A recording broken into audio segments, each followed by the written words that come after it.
रूबरू करा दे। बेनामी संपत्ति मामले में अजीत पवार को बड़ी राहत मिल गई है। बेनामी संपत्ति मामले में अजीत पवार को राहत मिली है। अजीत पवार के बेटे और पत्नी की संपत्ति आयकर मुक्त बताई गई है और दिल्ली के बेनामी ट्रिब्यूनल ने आदेश जारी कर दिए हैं। अजीत पवार सुनेत्रा पार्ट्स की संपत्तियां जब्त हुई थी। 2021 में आयकर विभाग ने संपत्ति की जब्त की थी। हम आपको बता दें कि आईटी डिपार्टमेंट की तरफ से रेड डाली गई थी 2021 में, जब अजीत पवार की संपत्तियां जो थी वो जब्त कर ली गई थी।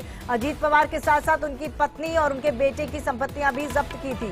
लेकिन अब माना जा सकता है कि अजीत पवार को एक बड़ी राहत मिली है। उनकी जो संपत्ति थी वो रिलीज कर दी गई है और माना यह जा रहा है कि जो छानबीन हुई है, जो पूछताछ हुई है, जांच में किसी तरह की कोई भी ट्रांजैक्शन में अनियमितता नहीं पाई गई है, जिसके बाद अजीत पवार की संपत्ति को रिलीज कर दिया गया है। उनके बेटे और उनकी पत्नी की संपत्ति को भी रिलीज कर दिया गया है।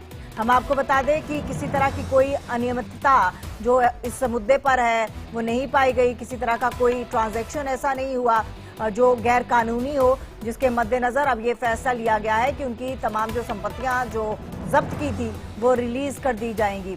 तो एक अच्छी खबर कहा जा सकता है अजीत पवार के लिए और एक बड़ी राहत है, क्योंकि 2 दिन पहले ही अजीत पवार जो हैं वो डिप्टी सीएम बनते हैं और डिप्टी सीएम बनने के 2 दिन बाद ये अच्छी खबर अजीत पवार के खेमे में। हमारे साथ अभिषेक शर्मा लाइव जुड़ चुके हैं ज्यादा जानकारी के साथ। अभिषेक, 2 दिन पहले डिप्टी सीएम की शपथ लेते हैं और 2 दिन बाद एक बड़ी राहत अजीत पवार को मिलती हुई नजर आ रही है। बिल्कुल, बहुत जाहिर सी बात है कि देखिए पहले से लग रहा कहीं कहीं ये पूरा प्लान था और उनके सब उनको कहीं कहीं मिलनी थी इस बात को राहत। अब देखिए 2 दिनों तक दिल्ली में थे, जो बताया गया कि दिल्ली में वह अमित शाह से मुलाकात करने गए। अमित शाह से मुलाकात करने के बाद टाइम नहीं मिला उन्हें। वह कहीं कहीं यह साफ समझ में अब आ रहा है कि वो दिल्ली में जो गए थे सिर्फ और सिर्फ इसीलिए गए थे कि उनकी वहां पर हियरिंग थी और हियरिंग को लेकर वहां पर उनको साथ पेश होना था।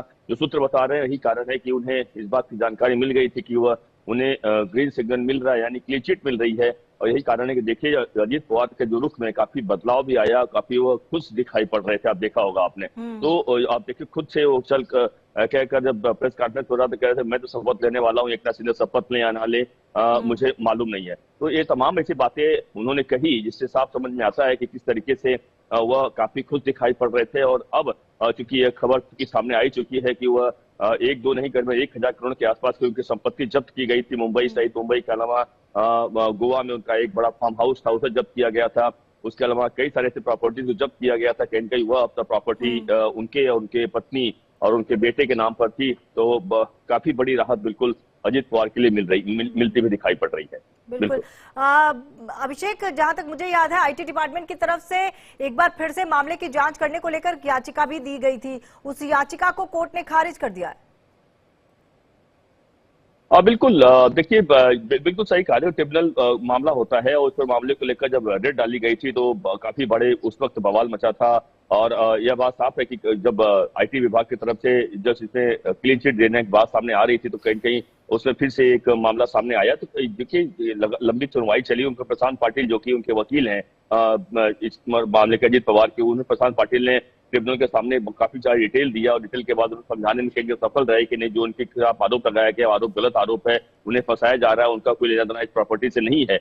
तो इसी मामले को लेकर उन्हें क्लीन चिट दी गई है और क्लीन चिट देने का मतलब साफ है कि अजीत पवार अब और खुलकर काम कर पाएंगे। अब देखिए इसके पहले जो सिंचाई घोटाला था उनके ऊपर 76,000 करोड़ घोटाले का आरोप लगा था, जिसको लेकर देश के पीएम ने भी बड़ा कटाक्ष किए थे और कई बार रहे थे कि, और इतना ही नहीं, आपको याद होगा कि वही देवेंद्र फडणवीस जब चुनाव प्रचार कर रहे थे उस दौरान जब एनसीपी में अजीत पवार हुआ करते थे शरद पवार के साथ, तो कहते थे जब सरकार आएगी चक्की पीसिंग वाली काफी सारा वायरल भी हुआ था। लेकिन अब उनके कई सारे जो यानी सिंचाई घोटाला कहें या फिर इनकम टैक्स का तमाम मामला है, यह मामलों से कहीं कहीं हर उनसे जितने जांच से दूर होते हुए दिखाई पड़ रहे हैं, यानी क्लीन चिट मिलती हुई दिखाई पड़ रही है अजीत पवार को लगातार। जी। और अभिषेक, यही वजह तो नहीं है परिणाम के बाद जिस तरह से अजीत पवार ने चुप्पी साधी हुई थी और हर तरीके से वो सामंजस्य बिठाने की कोशिश कर रहे थे?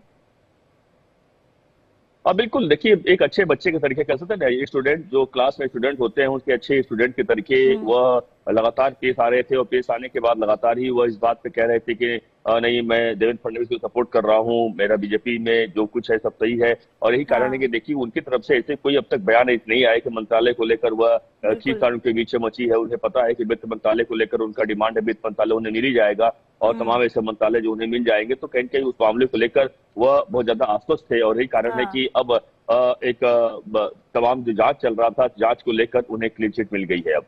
चलिए, बहुत बहुत धन्यवाद इस खबर पर जुड़े रहने के लिए। अगली खबर पर आपके पास दोबारा लौटेंगे, आप बने रहिएगा। महाराष्ट्र से ही बड़ी खबर है, क्योंकि आज महाराष्ट्र विधानसभा का विशेष